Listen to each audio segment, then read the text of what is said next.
সময়ের অভাবে আমার ভাই ফিনিশিং দিতে পারেনি। ঠিক যেখান থেকে উনি শেষ করেছেন আমি ওই জায়গা থেকে শুরু করব।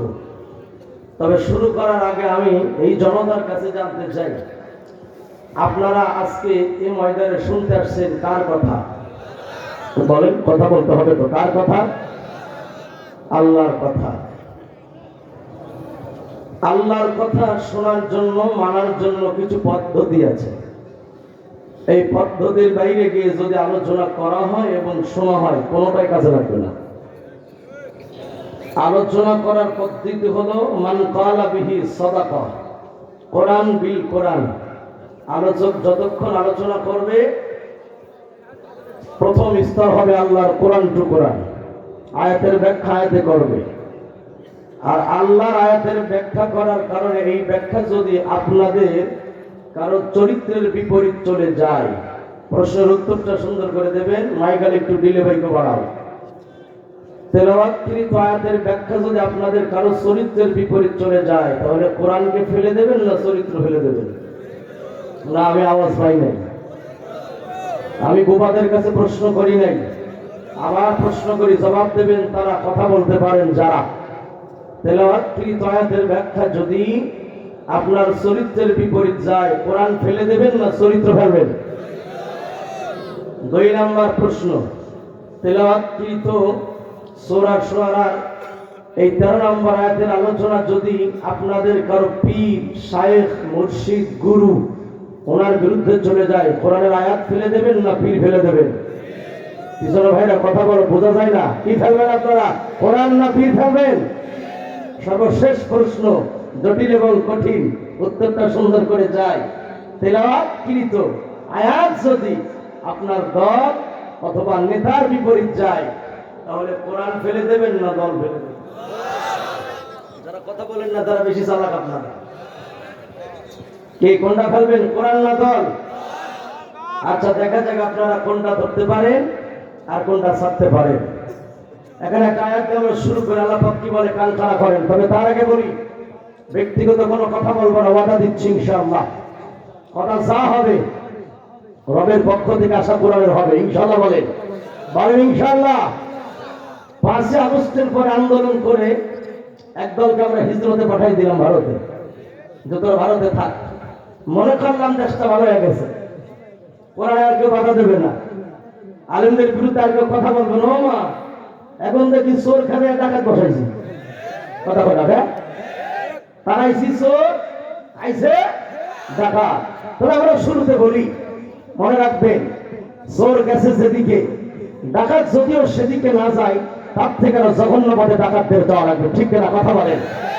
কোন হুমকি ধামকিতে কাজ হবে না। 16 বছর আমরা কারো হুমকি করলাম না, আর এখন কোরআনের মঞ্চে দাঁড়িয়ে অশিক্ষিত মূর্খরা, জাহেলেরা, যাদের পেটে বোম মারলে বিস্তীর্ণ শুরু হয়ে পা ভাইরা, তারা শরম দিতে পারে না।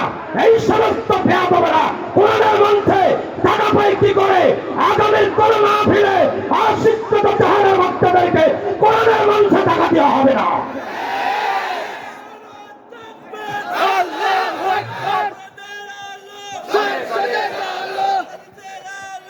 ওলামায়ে কেরামের সামনে দাঁড়িয়ে কথা বলবে তারা, কোরআন হাদিসের জ্ঞান রাখে যারা। কোন জাহেলের মূর্খরা, কোন বেয়াদব উচ্ছৃঙ্খল জাহেলের বাচ্চারা আলেমদের সামনে দাঁড়িয়ে বেয়াদবি করলে এই সমাজে তাদেরকে আর সাথ দেবে না। কথা বলে ঠিক না? মনে করেছিলাম চোর খেদালাম, এখন দেখি টাকার ধারে পার বসছে।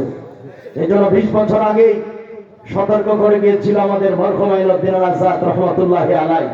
আল্লাহ যেন তার জান্নাতের উচ্চ মাকাম দান করে, জোরে বলি আমিন। আমরা চোর দেখলাম, ডাকাত দেখলাম, সব সালানে দেখা শেষ। আগামীর বাংলাদেশ হবে কোরআনের বাংলাদেশ, জোরে বলেন ঠিক কিনা? একে একে শেষ করিলাম, সবার দেখা হইল শেষ, দেখতে দেখতে গোল্লায় গেল আমার সোনার বাংলাদেশ। আরে ঘুমাইছে না, ঘুম ভাঙছে না, কথা বলতে হবে। একে একে শেষ করিলাম, সবার দেখা করলাম শেষ, আগামীর বাংলাদেশটা হবে কোরআনের বাংলাদেশ, ঠিক কিনা?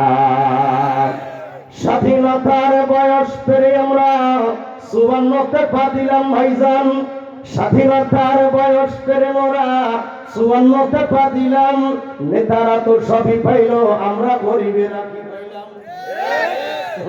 ঠিক বলবে না তারা? ওই সাদার ভাগ পাই যারা, ঠিক কিনা ধরে বলে। প্রত্যেকটা মানুষ মুখ করে জানিয়ে দেন, রাত 8টা বাজতে পারে, 2টা বাজতে পারে, কোরআনের চন্দ্রে মুসলমান সারা রাত থাকতে পারে, ঠিক কিনা কথা বলে। স্বাধীনতার বয়স পেরে আমরা 54 টাকা দিলাম, নেতারা তো সবই পাইল, আমরা মগা কি পাইলাম? শান্তির লাইগা কান্দা মরি আমরা, শান্তির লাইগা কান্দা মরি, শান্তির কোন নাহিলে দেখতে দেখতে ধ্বংস হইল আমার সোনার বাংলাদেশ। একে একে ভাইজান শেষ করিলাম, সবার দেখা করলাম শেষ, আগামীর সংসদ হবে কোরআনের বাংলাদেশ। আমিও শুরুতেই জানতে চাই, আল্লাহর জমিন আল্লাহর দিন কায়েম হোক, এই পক্ষে মাঠে ময়দানে কাজ করবেন কারা কারা? দুটি হাত তুলে দেখায় দেন। আরে সাগরের থেকে আহ্বান করে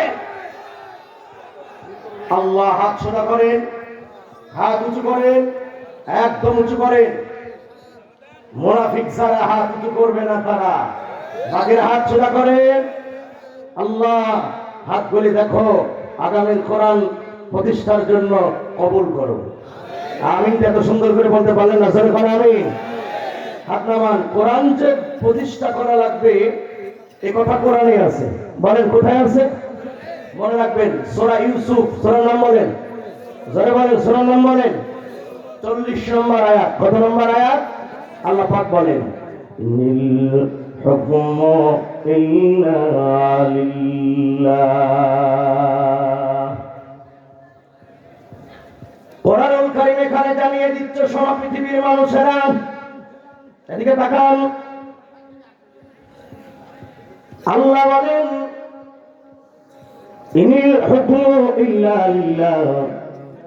আল্লাহ বলেন, সৃষ্টি যার, পৃথিবীর আইন চলবে তার। আমি জানতে চাই আপনারা বলেন, আকাশ আর জমিন সৃষ্টিকার? কম শুনি জানি সৃষ্টিকার। আল্লাযী লাহু মুলকুস সামাওয়াতি ওয়াল আরদ। আসমান চালায় আল্লাহ, জমিনও চালায় আল্লাহ, তোমার আমারও চালায় কে? জোরে বলো ভাইজান। আল্লাহ বলে সৃষ্টি যার, আইনও চলবে। সুন্দর করে বলেন, সৃষ্টি আল্লাহর, আইন আল্লাহর, কিন্তু বর্তমান বাংলা জমিনে আল্লাহর আইন আছে? জোরে বলেন, আল্লাহর আইন আছে? আল্লাহর আইন নাই। আল্লাহর আইন প্রতিষ্ঠার আন্দোলন যদি কেউ না করে মারা যায়, আল্লাহর কসম কোরআন সামনে করে আলেমদের সাক্ষী রেখে বলে গেলাম, দিন প্রতিষ্ঠার আন্দোলনে যদি কেউ শামিল না হয়, অংশগ্রহণ যদি না করে, কোরআনুল কারীম প্রমাণ করে ওই লোকটা তাহাজ্জুদের নামাজ নিয়মিত পড়ার পর জাহান্নাম থেকে বাঁচতে পারবে না। কথাকার দলিল পড়ে আসবে ইনশাআল্লাহ। সুতরাং বাংলাদেশে যারা কথাই কথাই বলে ইসলাম তো নবী কায়েম করছে, এখন আবার হুজুরের ইসলাম কায়েমের কি দরকার? এরকম বক্তব্য বাংলাদেশে আছে কিনা? বলেন আছে কিনা?